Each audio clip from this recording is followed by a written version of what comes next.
Hello, everyone, and welcome. On behalf of the Institute of Outdoor Recreation and Tourism, or IORT, at Utah State University, we welcome you to the first of 9 sessions on the Red Emerald Resilience Training Program. This training series is supported by the Utah Office of Tourism's Destination Development and Partner Relations team. And my name is Danya Mori. I'm the director of the Wall-Stegner Center's Environmental Dispute Resolution Program based at the University of Utah. I'm an IORT partner, and I'll be facilitating today's session. A little bit more information about the Red Emerald Resilience Training Program. As you may know, probably all too well for many of you, the COVID-19 pandemic resulted in serious economic setbacks and challenges for the tourism industry and many destination communities throughout Utah and across the nation. Many businesses are, as you again may know, still recovering and or learning how to adapt in this post-pandemic world. And to address that need, the Utah Office of Tourism and IORT have come together to build this webinar training series with the purpose of helping the Utah tourism industry and local businesses recover from COVID-19 and become more resilient to future shocks. Our team consulted with industry leaders and business owners throughout the state through interviews and a survey, and we've used that to design this training series. The topics we're focusing on are really designed to hit the topics we heard were most important to you all. And our ultimate hope in conducting this training series is that through sharing best practices, strategies, lessons learned, and success stories, we can help Utah's tourism industry and businesses thrive in an ever-changing world. I'm going to put into the chat a link to the whole training series webpage, so just note that that's going there. You can check out that link, see more about the training series in the full program. The training series is organized into 3 segments.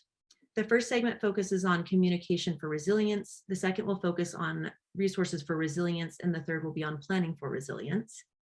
Today's webinar, which is the first in 3 sessions on communication for resilience, specifically explores strategies for how businesses can develop an effective and responsive online presence. We are joined by 4 special guests who will be discussing this topic and sharing their wisdom. That includes Brian Matson, Senior Director of Strategy and Education for TwoSix Digital in Brighton, Michigan. Thanks for joining us from Michigan, Brian. Maria Sykes, the Executive Director of the nonprofit Epicenter in Green River, Utah. Sara Toliver, who is the President and CEO of Visit Ogden in Ogden, Utah. And Adriana Chimaras, the Director of Tourism for the Emery County Tourism Office in Castledale, Utah. Each of our speakers brings a unique perspective and a whole array of experiences working with communities and businesses, both rural to urban, and many working throughout Utah's tourism industry. In terms of what to expect from today's session, this session is being recorded, and we will share it along with the webinar series via our website. So if you want to go back and look through it, it will be there for you. You can also share it with others who you think might be interested. In a moment, we're going to jump into the interactive presentation. And just want to note for you all of our attendees, that throughout the session, we want you to expect to engage. And there are 2 different ways you can engage with us. One, we're going to ask you a few questions via the chat function, get some thoughts and input from you all. And we're also going to invite you to ask your questions of the panelists. And how this is going to work is we're going to have you use the Q&A function to submit your questions for panelists. So on the bottom of your Zoom screen, you should see a Q&A button. You can click on that, open that up. If you have any questions for the panelists, please use that Q&A function to submit questions for them so we can keep those straight, keep your questions in one place. And we're going to ask you some questions. So we're going to use the chat function to do that. So on the bottom of your Zoom screen, you should see a chat button. You can click on that. On the right-hand side of your Zoom screen, you should see a box open up for chat. So when we ask you a question, we're going to ask you to submit your response via chat. When you do that, we're going to ask you to make sure that your responses go to everyone. So there's a little button you can use to make sure you're sending your responses to everyone. And that way, when we ask you a question and you provide some feedback, everybody's going to see that. So we're going to jump in, and we're going to start by giving that chat function a try. I'm going to give you a prompt via chat. And again, I'm going to ask you to type your response into chat. Please make sure you're submitting it to everyone before you hit enter. So my question to you all via chat, and we'd love to hear your thoughts on this, is how would you describe the current state of your organization's online presence? So take a moment, think about that. When you're ready, type your response into chat, and before you hit enter, please make sure you're sending it to everyone. Let's see what you have to say.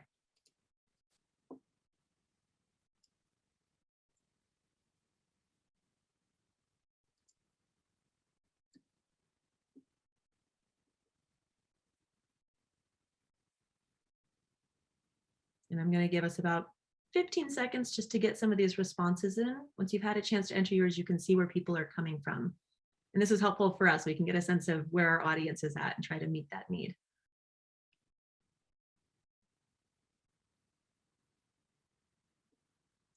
So as some more responses come in, I'm seeing everything from non-existent to always evolving, just getting started, lots of room for growth, doing okay. Good for the budget you have, right? Working with what you really have to work with. So if you have some additional thoughts on that, you can get that entered now. Thank you all for contributing so we can know where you're all at.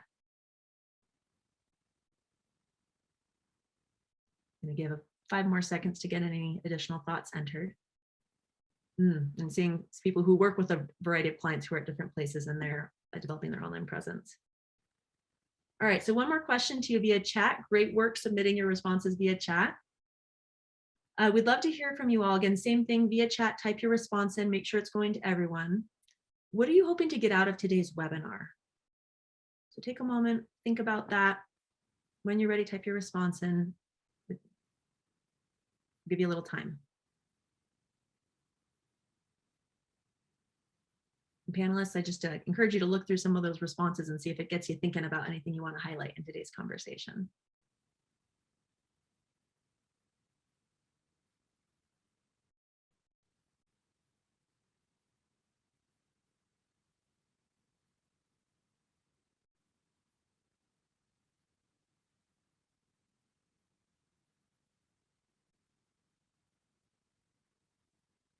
So we're gonna give a little more time for these to come in. While they come in, some things that I'm seeing, just some tools, techniques for building your online presence, your digital presence, getting new ideas, hopefully getting inspired, how to prioritize your time, right? Where to really put your bang for your buck, so to speak. Flexibility, how to adapt to changing circumstances and needs and audiences.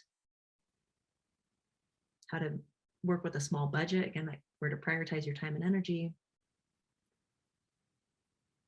I'm gonna give about 10 more seconds to get a few more thoughts in.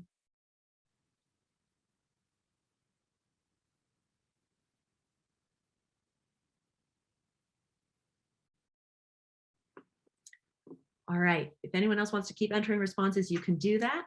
We want to use your thoughts there to kick off our conversation today.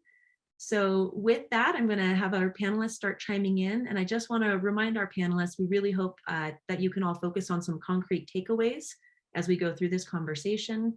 And as we're seeing here in the chat, our audience includes a range of people from expert freelancers working with communities to people who are just getting started. So if we can highlight things that are sort of takeaways for anybody, that would be wonderful. So the first question, which I'm going to open up to all of our panelists, many tourism businesses, local nonprofits, and municipal governments have some sort of an online presence for interacting with their current and potential visitors. What would you say are some just general recommended best practices for all of these groups to think about as they create and improve their online presence? And again, love to hear from more of the simple things they can think about to maybe some of the more advanced. I really think that the most important thing that small businesses organizations can do is just to have a take control mentality. I do a lot of coaching and consulting. Every week it's a dozen calls or more with different small businesses, different industries, and they seem to, so many of them have this hope strategy in place to where they're publishing content online and they're hoping that it's going to work. Hope isn't a part of a marketing strategy at all. We should know exactly how to get the results we need. So I really always encourage people to take control, and that's kind of open-ended, right? Well, what does that mean? I think the first thing is that digital, your social, digital, native, paid search, all of that, it really needs to be the number one thing that you're using to market your business and organization at this time. You have to evolve, adapt, and start using some of these tools. You take something like the Facebook Ads Manager. It is the most powerful marketing tool that the world has ever seen. The things that we can do on the daily with that platform are incredible, but it's really only incredible if you use the tools. So I think a take control mentality is really important. The way that you take control is by controlling data. Okay, so it's one thing to just throw things out there on social and hope it's going to work. The other option is to look at the data, look at your Google Analytics, look at what your audience is responding to, and then react and build a strategy for that. These platforms are built for us to do that. It's just really up to us to plug in and actually start using the tools. So when I say like control your data, I mean control engagement. What is driving engagement? Hone in on those things and talk about those things. One of the big things small businesses and nonprofits do is that they try to be everything to everyone. And a lot of times those are not their strongest pillars and they're wasting a ton of time. They almost post things and they know it's going to go flat. Like they expect it to be flat, and you should never have that feeling. You should always really be hitting it. The other thing is consumer data. Who are your customers and who is consuming the content that you do create? You need to have a really clear definition of who that is. One of the best ways to do that is through email. Old school email marketing is wonderful, and hopefully everybody deploys a regular monthly strategy at least to communicate with their past customers or future prospects. But the other side of it is that we have so many tools, and I hope I can touch on some of these later in the webinar. But we can control and communicate directly with those who engaged with us on social through the means of likes, comments, reactions, shares. Anybody who consumes, we can retarget. And the term that I throw out there a lot of times is that your goal, your end goal is really to nurture an audience. Nurture is really important. Nothing gets sold or nothing gets confirmed through one touch point. Somebody's not going to read your one blog and then all of a sudden decide, oh, well, take my money, or I'm going to visit, or I'm going to do this. It's a nurturing process. And it's really surprising to me, especially for people who deal with purchases of certain things, of how the purchase funnel is non-existent in so many business strategies. They're not being really clear about what you want the customer to do. One of the number one tips I always throw out to people that I'm coaching and consulting is to use directional language and be very, very clear about what you want people to do. Never assume that your audience understands what your mission is, what your goal is, what you're selling. Be very, very direct, be very succinct, and always try to drive traffic from social to your owned assets, and your owned assets, really your website. Getting people to your blog. And from there is where you start to control the customer data and you start to control the narrative a little bit more. So it's like social's your vehicle to nurture your audience. I think that's really huge. So some of the questions that some of the attendees, I'd like to just get them thinking about is like, are you currently retargeting people who visit your website on the regular? Are people hitting, consuming content? Are you doing anything active? Not just hoping, but are you being active about re-engaging them? And then what are you doing with email, right? It's wonderful if you're sending out a monthly email newsletter, but my goodness, there's so much more that you can do with that email address. That email address is actually pure gold.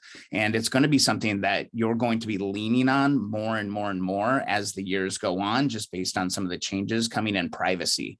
So really owning your customer data is one way that you can really future-proof, moving forward, because, anybody who works in digital knows this stuff changes every week.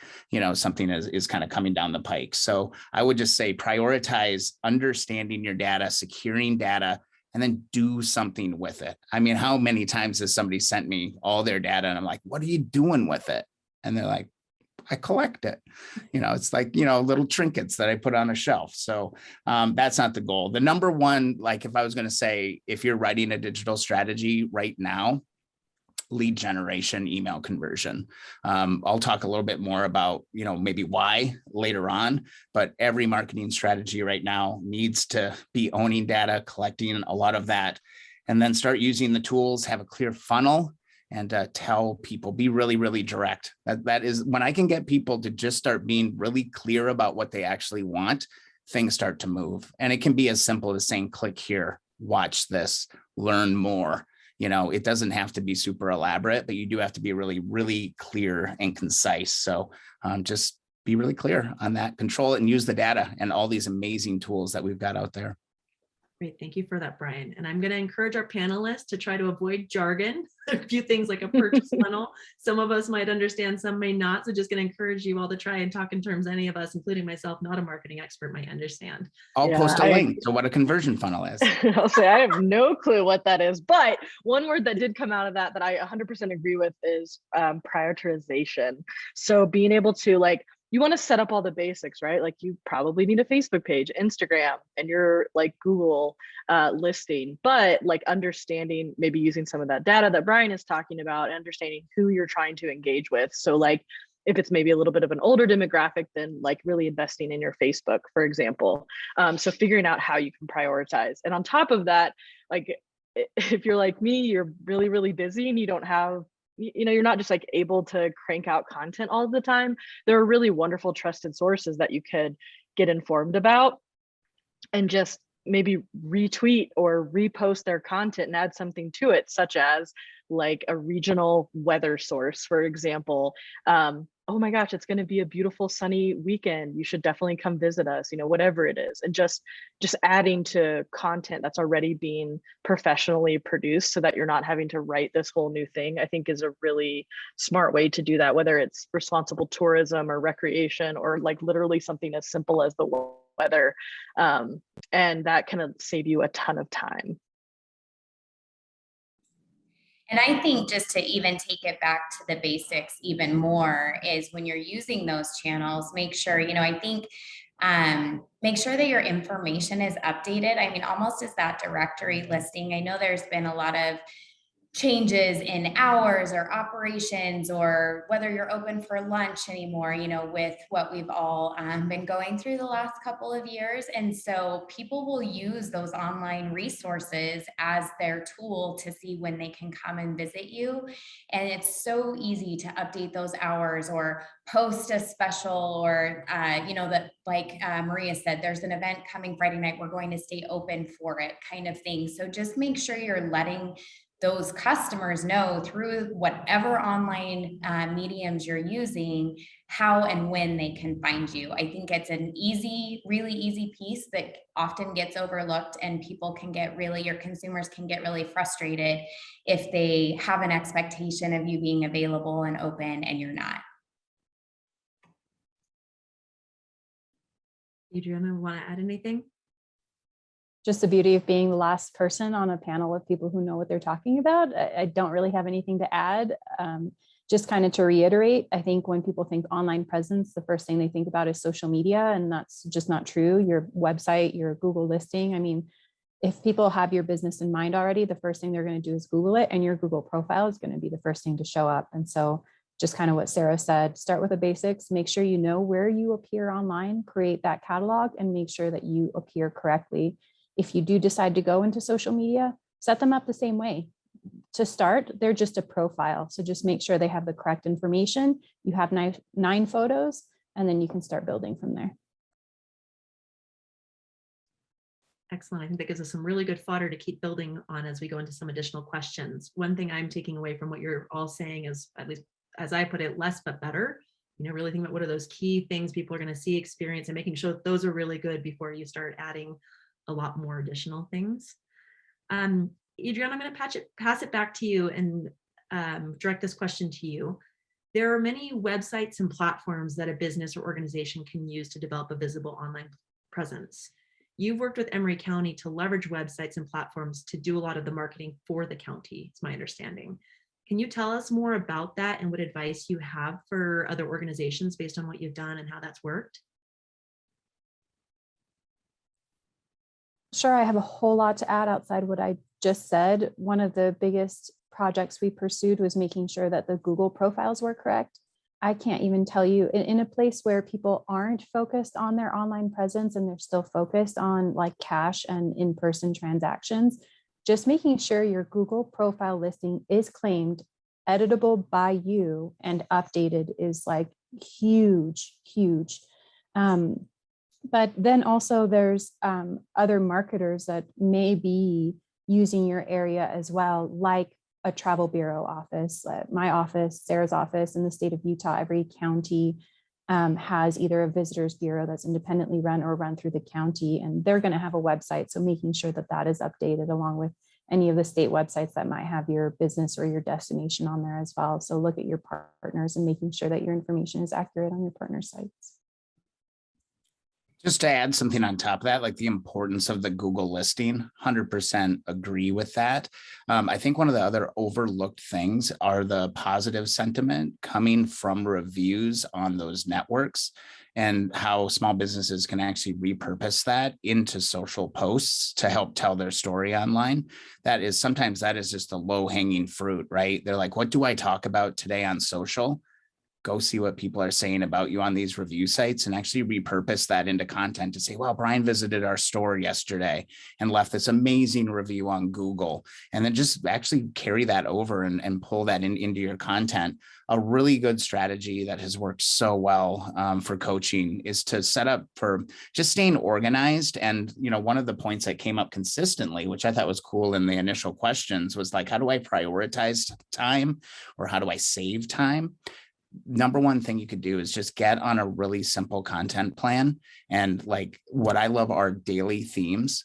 Give each day a theme. So for example, maybe on Monday, it's review day, where you take a testimonial from somebody from Google. Maybe on Tuesday, you have laser focus on talking about one of your products or an upcoming event. Maybe on Wednesday, you're talking about a deal or a discount that you have.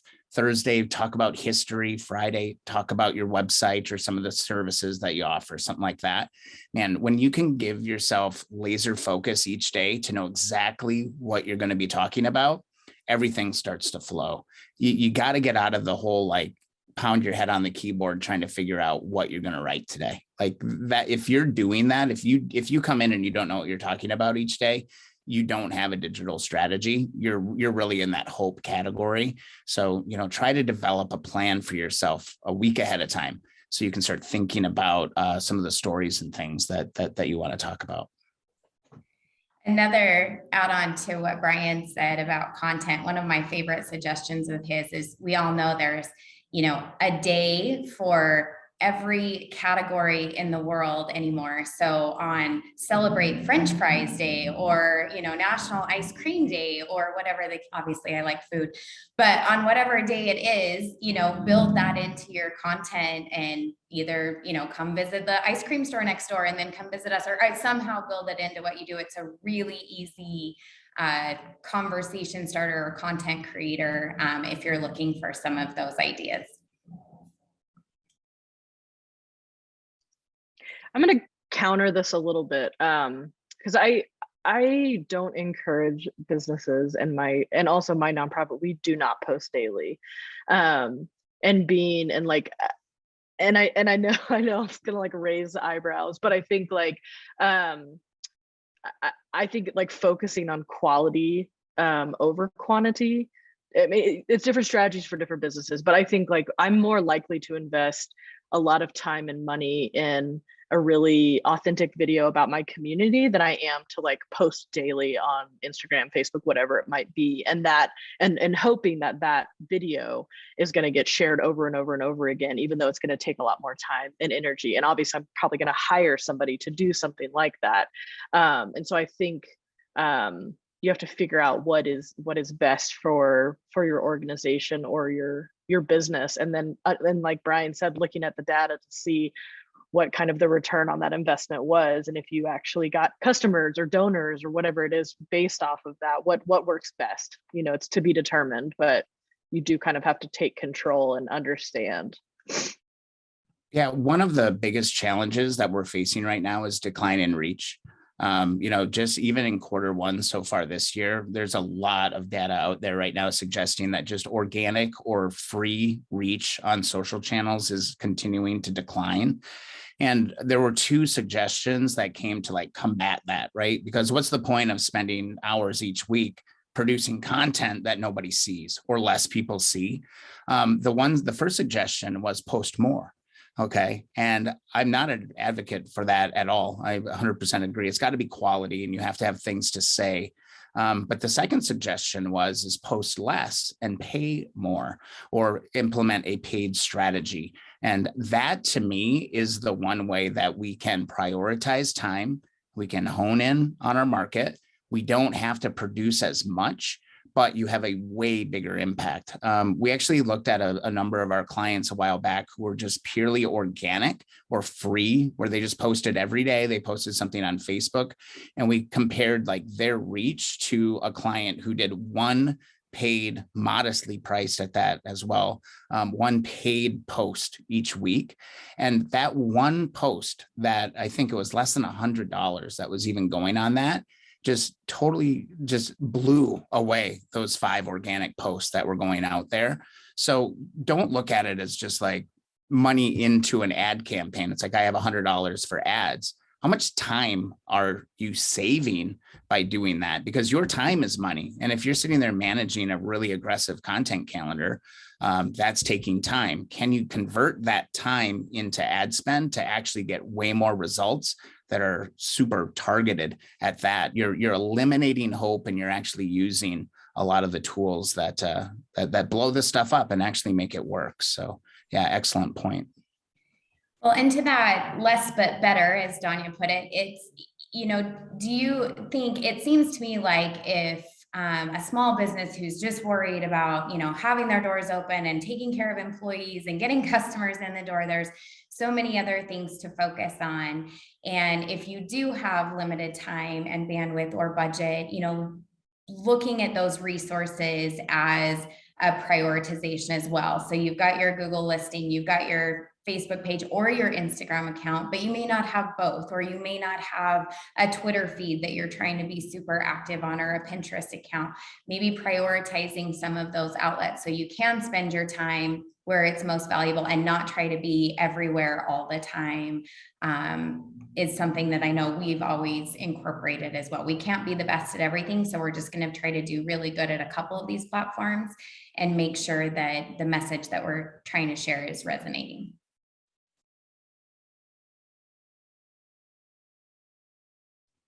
All right, I'm going to pick up on that, because what you're all really talking about keeps coming back to strategy.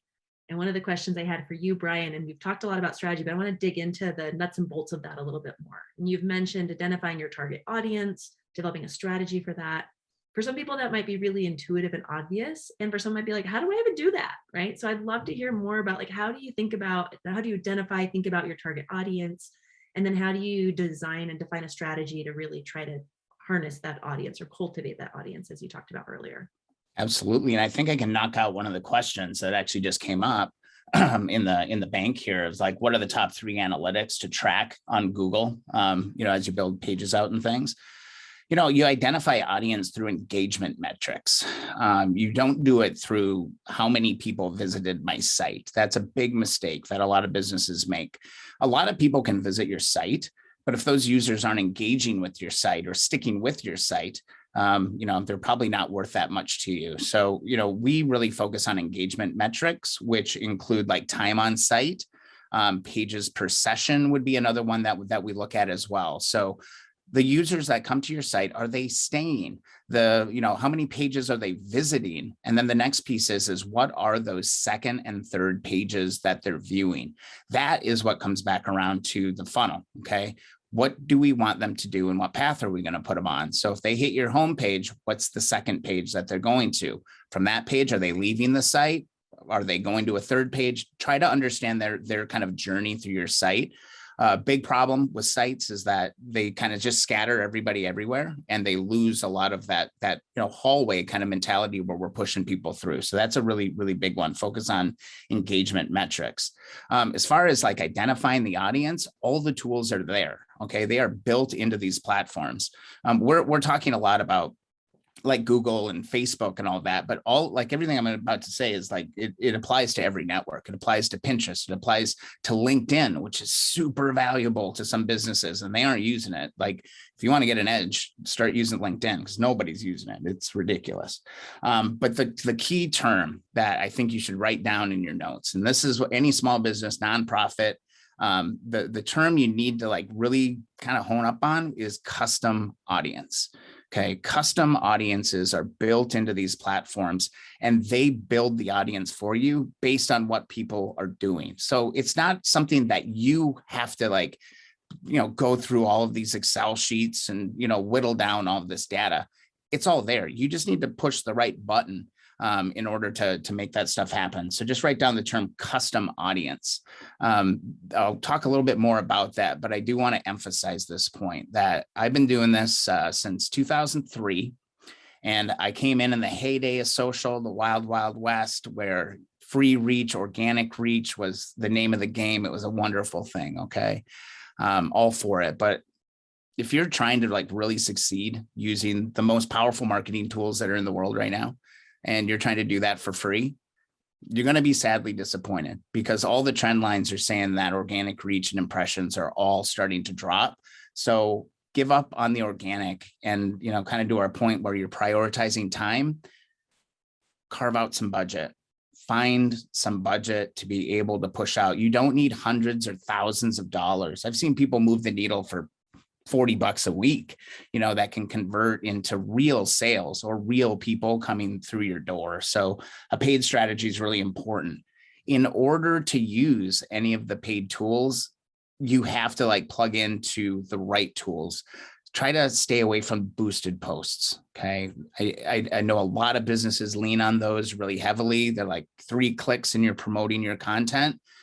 But if you're really serious and you want to use all the best kind of bells and whistles that are out there, you need to get on Facebook Business Manager. I'll share some links here in just a second.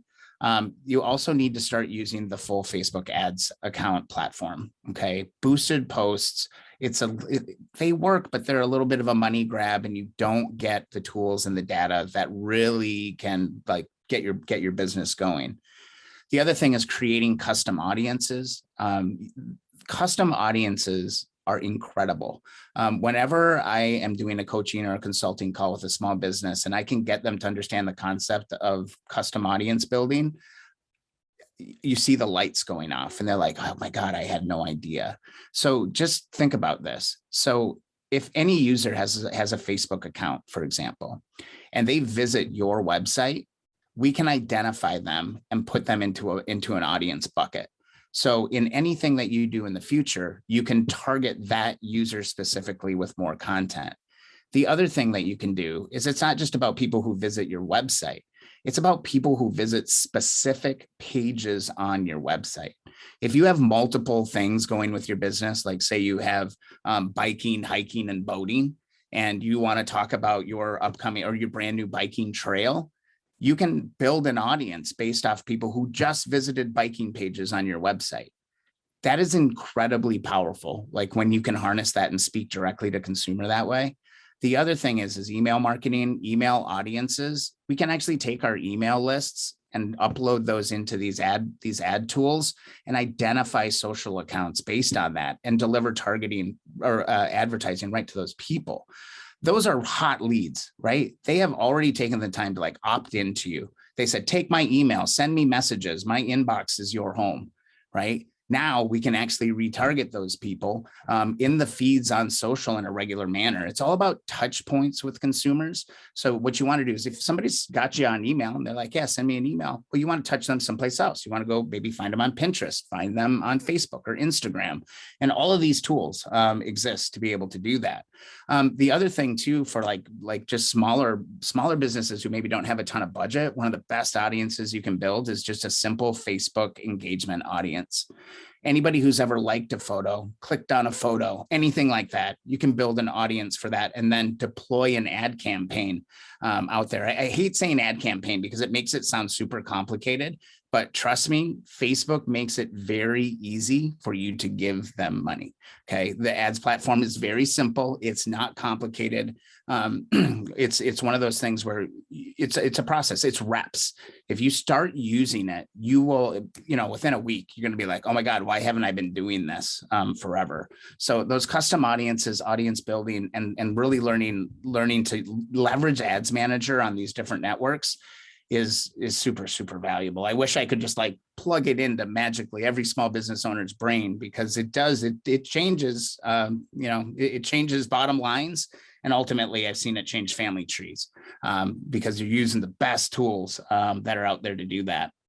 I would also say that when you're running campaigns, the more niche that you can be, the more specific to a singular topic that you can be, the more impactful and the further your dollars will actually go. So you actually end up paying more when you're super general about things. When you hone in on something like mountain biking trail or teacups, or I don't care what it is, you are so specific and you're honing your audience to that point to where it's really achievable and you can make dollars go a long way. I'm going to share a few links in here. The number one resource that's out there to learn how to do this is something called Facebook Blueprint or Meta Blueprint. Sorry, I'm still getting used to the whole name change there. But it is a fantastic resource that offers a bunch of lessons and things like that. There's like video tutorials.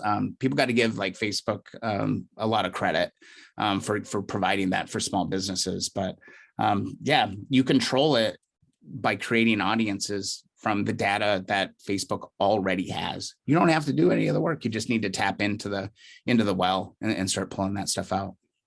Brian, thank you for that so much in what you just said. And I appreciate you sharing those links. I do want to note for folks on the call that Brian did put the purchase funnel, some information about that in the chat. So if you're not familiar with that term, which I wasn't, you can check that out. He's going to share a few more links via the chat. I also want to remind people, if you have questions for our panelists, you can submit those via the Q&A function. Again, the bottom of your chat screen, you should see a little Q&A button. You can click on that. Any questions you have for our panelists, you can submit that way. Any burning comments from other panelists in response to what Brian said before I throw another question at you? I feel like I'm just like the Google rep. I'll just say that Google will send you regular email updates on what your engagement is like on your Google listing. So once you have it set up and claimed, it'll send you regular updates via email.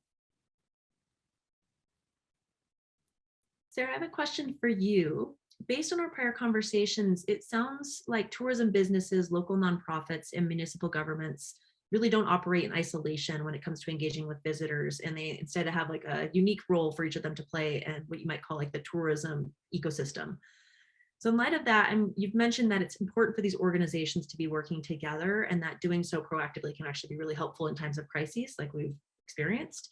So can you tell us more about all of that and how to get those different organizations working together and building those relationships proactively before they really feel the need for them? Yeah, I think, I feel like I can't overstate enough the importance of partnerships and collaboration opportunities within a community, within a region, whatever your zone or realm is. I think there's a lot of opportunities to do it, whether business is engaging through their tourism office, their DMO, their chamber, a local business alliance, just going next door and meeting your neighbor if that's an opportunity. I think you just may not know when that partnership or that relationship will pay off. I think we saw significantly during the pandemic that these opportunities for businesses to collaborate really, saved or created an environment for many of them to be successful. And it can be things like, a restaurant producing an online cooking class, but pairing with a local brewery or distillery or something to add, a drink element, or an artist pairing with a restaurant. So it's like a date night out, and they were doing these combined virtual opportunities. And I think one of the benefits that comes from that is, not only are you soliciting this opportunity to your customers, but also to whomever you're partnering with, customers who may not be your customers as well. So it opens up the door to a new market of clients or customers who may not have understood everything that you had to offer and what existed.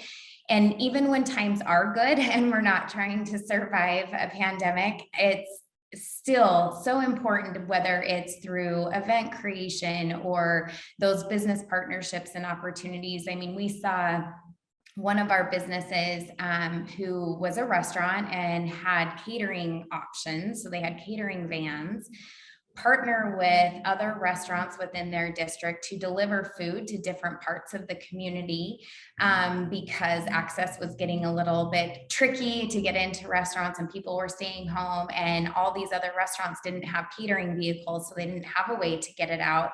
And I mean, what an incredible way to not only create some loyalty in customers because you're going to them, but also to secure those long-term partnerships and collaboration opportunities with others in your neighborhood or in your region. And I know that, you know, as nonprofits, we do that a lot. The partnerships that we created with our business alliances and our other city and county entities and other community nonprofits just helped create an environment where people knew where to go for information, whether it's a pandemic or not, you know, what the opportunities were. And everyone then is helping communicate everyone else's message, which is also an important element of securing those customers for the long term. Such a great example. And again, I think it speaks to more than just the online presence, about the relationships and things behind that, and how that can reinforce, and how your online presence can reinforce those relationships. Any other thoughts from the panelists on relationships, kind of feeding each other's virtual presence? Just let me throw this out there, because Sara, that's an awesome example. And on the flip side of this, with strategy, all of this applies to these businesses too. It's not just like action in the real world. All the actions and the audiences from all of these collaborating businesses can be utilized by everybody, right? So business A can share their audiences with business B, or they could team up and run campaigns using all of their data pieces and audience data to run even better cooperative campaigns. So that collaboration is super, super key. And from a destination perspective, it's really exciting, because when you get a bunch of businesses using the same strategies, that digital footprint is going to expand dramatically. It's not just like one person carrying the torch saying, I'm doing it well. Then you start getting 5, 10, 15, 20 businesses that are all leveraging these online tools that amplify and distribute the story. It can have a ripple effect really, really fast. So I love that kind of stuff. And I'm going to hop in there. I think that leads really nicely into the question I have for Maria, which is, in our prior conversations, Maria, you really highlighted the importance of emphasizing a unique nature of a destination and creating authenticity in an organization's online presence. And what Brian was just saying about, even marketing a destination and doing it sort of collaboratively, like you can actually emphasize that unique nature and do so together, which seems like a good way to amplify that. So I'm curious to hear from you, Maria. Why do you feel it's so important to be authentic in how you market your business or your destination? And how can businesses and other organizations really go about doing that? What does that look like? Sure. Yeah, I think authenticity is rewarded in many different ways, but in the primary way is that you will attract the right clients and partners that should be working with you, that should be visiting your business. And when they arrive there or partner with you, their expectations will be realistic. And I think that's really, really key. Like, if your business or your destination is really rough around the edges, be honest about that. That's going to be really appealing to the right user. And some people are really looking for that experience. They're not always looking for that sort of like slick corporate perfect experience. So I think that's really important. But when I say that, also be really professional as well. Like, respond to people who ask you questions, and don't like air your dirty laundry or whatever it might be. But be authentic. And that's also like, don't overpromise as well. I think one way to do that is focusing on the people. So, specifically if you're a business or a nonprofit, or you're working in a community, focusing on champions of that place and sharing their stories so that people can get to know that community or that business, like kind of the heart and the soul of like, why did you open that coffee shop? Or why do you love that your coffee shop is in Green River, Utah, whatever it is. And sharing that with people it's gonna connect with them more than what I was saying earlier about like, how's the weather this weekend? And then also something that's really key to my practice and what I do is connecting with people in person and then adding them on social. So for me in my tiny town, that's, getting to know everyone and who's wanting to get involved, making sure they're kind of involved in the different efforts, making sure our businesses are following each other, whatever that might be, but then also like continuing the conversation in person. And if that, if those people aren't in your town, or they're far away, that's email, it's a phone call, it's a Zoom that we're all tired of, but connecting with folks in that sort of way, and then following up with them on social media, so you can create that community and kind of keep the conversation going, and making sure that you're connecting back with community members, so that like real life and online are connected, because online should hopefully just be supplementing the reality, right? And not necessarily, it's not everything, and it's telling the truth. Another thing, actually, no, I'll talk about this later. I think it's all I want to say about authenticity for now. Maria, one of the things you're saying really makes me think of a saying we use in facilitation, which is when reality doesn't meet our expectations, we have a problem. So you got this online presence and people show up and like, oh, it's a little rough around the edges than I thought, right? That there's almost a risk in not being authentic in how you market yourself, your community, your business. So that's something that really stood out to me in what you were saying. Any other panelists' thoughts building on that? Anything Maria said? I'm going to maybe leverage that into one of the questions from the audience, which is just any insights on stories versus posts on social media. Maria mentioned stories, and actually telling stories. So any thoughts about that trade-off, where appropriate, how to use stories versus just posts? And I'm guessing, I'm not quite sure what post means, but it can probably mean a lot of things. This may be referring to the difference between like posts on Instagram and possibly Instagram stories versus, other content types and other social networks. Interestingly, I can speak from this pretty good. I was just on a call last week talking about how Instagram, right? Instagram's the photo network, right? That's where that's where you post them.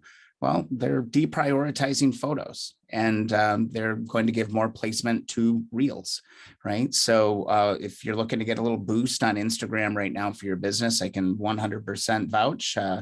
Reels are getting a ton of eyeballs right now, and you're getting a lot of distribution from that. You may start to see a little bit of a reduction in your impressions and reach through simple photo posts. I think stories are also a good play right now. I mean, look at the vertical nature of everything we're doing. Looking at TikTok and Reels and all of this, we've all gone to a vertical space in that. The one thing with stories that I think just to pay attention to is that if you're going to make stories for your business, I would make sure that they are evergreen, and meaning they're going to be as relevant 3 months from now than they are today, and save those into your highlights. A funny little quick story, because I know it's getting late, but man, I do content strategies for businesses, and I would always talk to community managers. And I was like, oh, just make an Instagram story. It's no big deal. Geez, just make an Instagram story. And then one day I had to make a story myself. And I was like, this actually takes a lot of work, and this takes a lot of time. So if you're going to invest time into making these pieces of content, make sure that they can stand long-term. Stories, adding them to highlights, I think should be a definite goal. Instagram, focus on reels for now. Don't totally quit the photos thing, but I bet if you threw a couple reels out there, you'll probably see a big boost with that. I appreciate that, Brian. Adriana, I want to address a question specifically to you, and then we can open it up for others to chime in. One thing we really haven't talked about yet is how to respond to online feedback, particularly when it comes to, say, dealing with poor or negative reviews. What advice do you have for local businesses and other organizations regarding how to effectively deal with online criticism, negative reviews, things of that sort?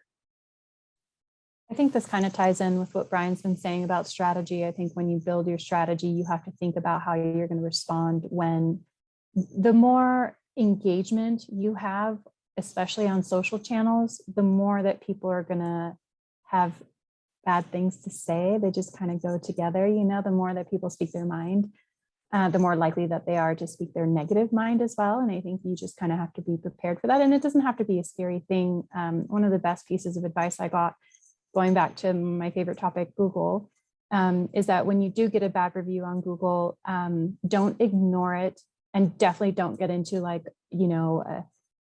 an argument, a typed argument with anybody on any channel.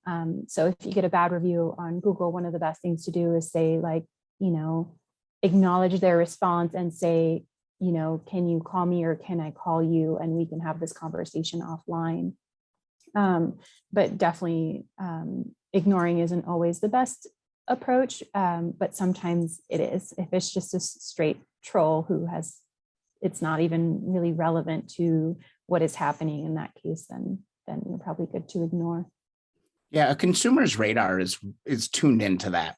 Everybody knows a troll when they see a troll, right? They're like, oh, nobody's going to pay attention to it. I wish I could remember the percentages of this, but it was over 75% of reviews left on review sites are positive, right? So I think there's like this weird, stereotype that review sites are just going to say negative things about you.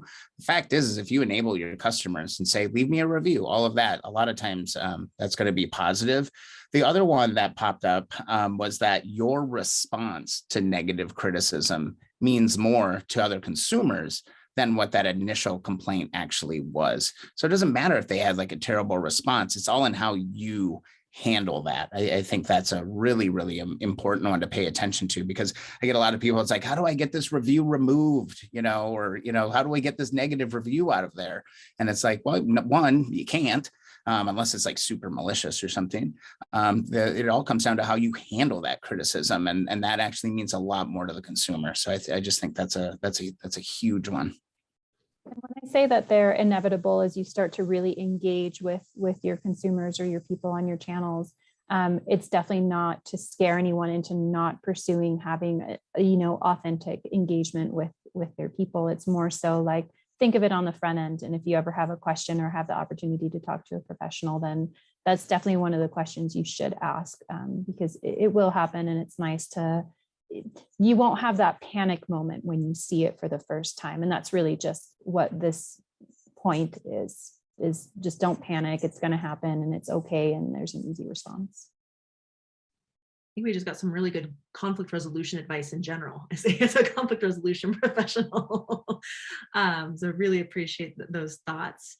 So we are tracking right on time, which is wonderful. It leaves us a little time just to ask each of the panelists for one final wrap-up thought. Specifically would love a concrete, doable next step that a tourism business, local nonprofit, government, some other organization working in marketing can really do to build an effective and responsive online presence. So I'm going to pitch that to all of our panelists. Just for the sake of time, I'm going to ask us to keep our responses to about 30 seconds or less. Anyone willing to jump in? You can reinforce something you already said or add to something you have been saying. Yeah, I'm gonna build on like saving time because I know time is precious. There are resources that exist that can make your life easier. I always advocate for paying designers and artists, but whenever you can't, there are tools like canva.com that you can use. And then also if you're specifically in Utah, there are websites like Now Playing Utah where you can like put your event or your special or thing that's happening, and then it pushes it out to newspapers and different websites. So like try to find those things within your community or within your field that can make your life easier, because social media and online presence and all of that can be incredibly exhausting. So like find ways to make it easier for yourself. Great. Don't reinvent the wheel. Use good tools that are out there. What else have we got? To that point, I'll just say, know where your audiences are coming from. To Brian's earlier point, how they're finding a business like yours. So whether it's on a traditional social media platform like Facebook or Instagram, or a TripAdvisor or Yelp, or a website, a Google post, and make sure your information on those sites is current and up to date. Or if you're a restaurant, you have menus, operating hours, all of those things, so that you're satisfying what your customer is looking for when they find you. Sara and I clearly work in the same field, because that would also be my take home. But I'll take it a small step further, is Google your business, and that first page, look at all of that and see where your information is on those pages and if it's correct. Yeah, one piece of advice that just works really well, because I know a lot of people are just trying to find direction with digital strategy, and they may have established an audience and they're kind of trudging along trying to figure it out. Don't be afraid just to ask. Just ask your audience. I mean, you can do a Facebook post and just add why do you want me here? what value can I bring to you? An email survey from SurveyMonkey to your email database, and just ask them those questions of how you can bring value. I think that is one of the simplest things that you can possibly do. The other thing is, I would say, go and lurk. Go and find similar businesses that do it well, follow them, and learn from them. If you see things that make you stop your thumb scroll on your smartphone, that's a sign that that was a good piece of content. And how can you kind of reposition that or put a spin on it to make it your own? Don't feel like you have to come up with the most unique thing ever. That's super, that's unlikely to really happen, but follow people, go learn from other like businesses, because there's always like a mover or shaker out there, that's really doing it well, that you can lean on. The other one is really just go back to these links. I put step 1, step 2, step 3, step 4. I mean, that is how you really plug this in and make it something that isn't just a hope strategy. This is where you start to really refine what you're doing. And over time, and I've seen it over and over and over again, once you start trying, you start throwing nickels and dimes at things, you start to see the results. It starts to reflect itself in your analytics, and you start doing more and more and more of it. So the stuff is kind of addicting, but it's addicting because it gets results, and you're starting to finally get paid off for all the effort that you put into it, because it's so sad to be a community manager that doesn't have resonance. That's really all we're looking for here, right? And the way you build resonance is by using the tools and finding the audience. But I think if you ask, you lurk, and you use the tools, I think you position yourself pretty well. Thank you all for some great final nuggets of advice. I know I'm taking a lot from today's session, so I hope others are as well, thinking about how you can improve your online presence for your organization, others you work with.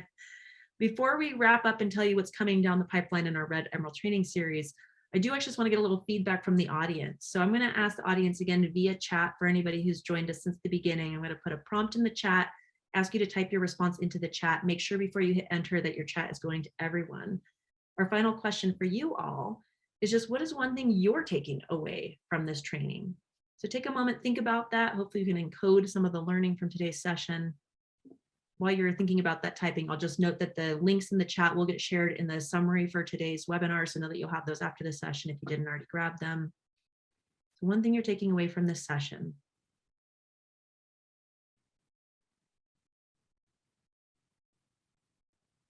See some coming in. I'm going to give you just a little bit of time to process those, and we'll wrap up and send you on your merry way.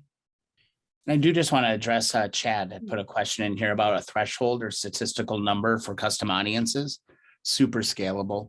I mean, you can put the smallest number up and let's see what generates and is created. There's not really a, it has to be this number. Great, thank you for answering that. So while a few more responses come in via the chat, and we appreciate y'all sharing with us and with each other, maybe you'll see something in the chat that jogs your memory for something you're taking away. We just want to remind you all that this webinar has been recorded. We'll clean things up, get it posted on our website. That might take a little bit of time, but we'll get it there for you. And if you really enjoyed and found it helpful, please share it with others in your organization or other organizations you work with. In a moment, I'll paste in the chat, again, the link to our future sessions on our website, so you can check that out, sign up for upcoming sessions. We hope to see many of you at those sessions. Our next one is on April 26th, again, 12 to noon, or sorry, noon to 1, that's our time.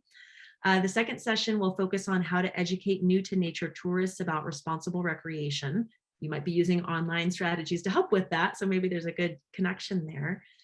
You can learn more about that session and register for that event, as well as upcoming trainings on our website. And again, I'll throw that chat into the link, or that link into the chat in just a moment. Clearly have been on Zoom too long today. So we do want your feedback to help us improve our sessions. So note that when we close this webinar, you'll get an automated link just asking for a very few questions, about 2 to 3 minutes of your time, just about how we're doing. Are we meeting your needs? We want to continue to improve as we go forward into the rest of our webinar series. So please take a little time, share your thoughts with us via that. Again, I'm going to put our website link into the chat, so that's there for you. You can check out the future sessions. With that, again, a final thank you to all of our panelists. That was wonderful, learned so much. We really appreciate your time and your wisdom. And we hope to see those of you on the call again at our session on April 6th.